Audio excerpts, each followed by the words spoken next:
friends, hello, welcome back. Today we are going to be talking about the differences and similarities of Audible versus audiobooks.com.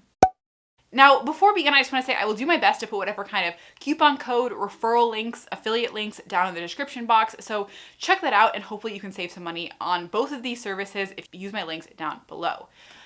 So I have been using Audible for years and years and years, and it is kind of the leader in the audiobook space.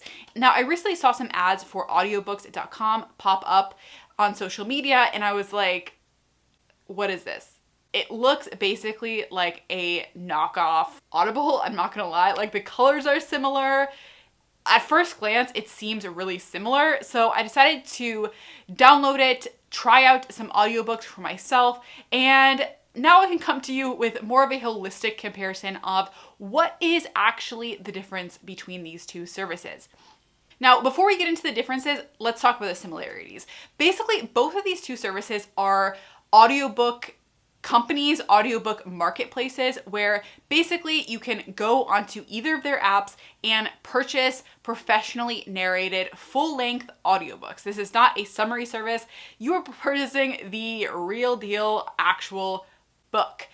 So let's dive into the differences of these two apps. So first, let's talk about the price. So the price for the 1 credit plan, which will give you 1 audiobook on either plan, is $14.95 per month. Now, the difference is if you go with Audible, if you get more, it will get actually less expensive. Also, Audible does have a 30% discount on any additional books that you purchase outside of your 1 or 2 credit plan. Audiobooks.com, from what I can see, does not have any kind of discount like that. They have a 1 credit plan, and every additional audiobook is still $14.95, $14.95, $14.95 indefinitely. Okay, now let's talk about some free content or exclusive content. One thing that kind of sets Audible apart is they do have a whole library of exclusive content, and they also have content that's exclusive for their members, where you can get access every month to a free title from their exclusive library. Audiobooks.com does have a similar program called their VIP program, where you can get an additional 1 book with your plan. So you can technically get 2 books for the $14.95. I don't like to put too much weight in that because normally the selection of the free content for either of these services is pretty limited. You're choosing from a small selection of pre-selected books. However, keep that in mind if you are interested in that free content. Now let's talk about selection. Now, at first glance, the selection of both of these services is pretty similar. They both have a lot of new releases. They both have a lot of best-selling books. So if that's kind of what you're into, you're probably going to be fine with either program. However, Audible, from what I can see, does actually have a slightly better selection. I looked up some of the last few books that I've read on Audible, and at least one of them was not available on audiobooks.com.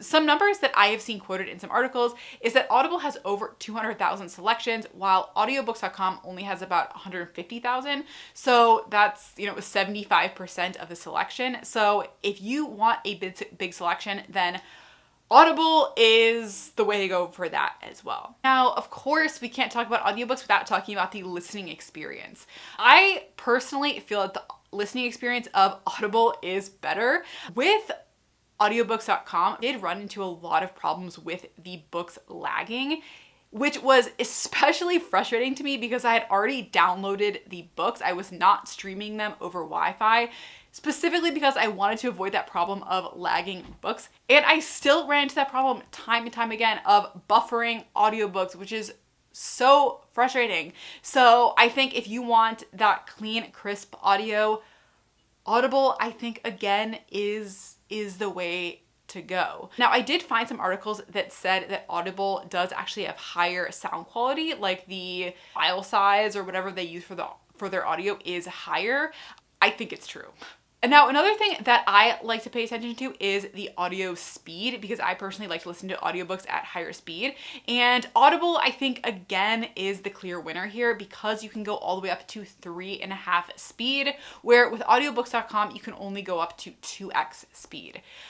However, I think one thing that audiobooks.com does do better at when it comes to the speed is their speed increments are in tenths of a point. So you can go 1.1, 1.2, 1.3 up until 2x audio speed.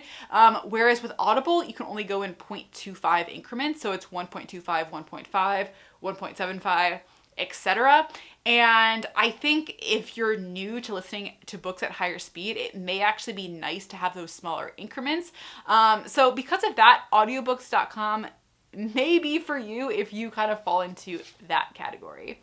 Now, the return policy. So Audible does let you return audiobooks for up to 1 year. I have taken advantage of this for some books where I started like the first chapter and I just didn't like it, or I didn't like the narrator, or whatever the case was. I returned it and it was very simple to do so. From what I can tell, audiobooks.com does not have a clear return policy, and I've read that it's kind of up to their discretion whether or not they will let you return books. So just think about that. And then finally, let's talk about kind of the devices that these services are on. So both services, you have your PC, iPhone, and Android all have access to both apps. However, one thing to keep in mind is that Audible is a Amazon company. So if you have a Kindle or an Alexa, it's much easier to sync up your Audible account with those devices, where audiobooks.com obviously does not have that relationship. So it's going to be a little bit harder for you to, use those specific devices for your audiobooks. I'm sure you can probably tell by now, I think Audible is better. It's the leader in the industry. It has a better selection. It has higher speeds. It has a better return policy. It's just easier to use because everything is synced through Amazon. So you can use your Amazon account to purchase the books. You can purchase them directly through Amazon. It's easy to sync them up to your Alexa if you want to use that as a speaker.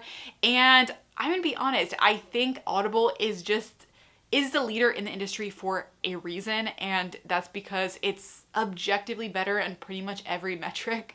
Honestly, I think the only reason to go with audiobooks.com is if you just want to stick it to Amazon and you don't want to support the big players and you want to support a different company. That being said, if you know of any specific benefits that I didn't talk about, definitely let us all know down in the comments. I would love to know if I missed anything. And that's it. Bye, guys.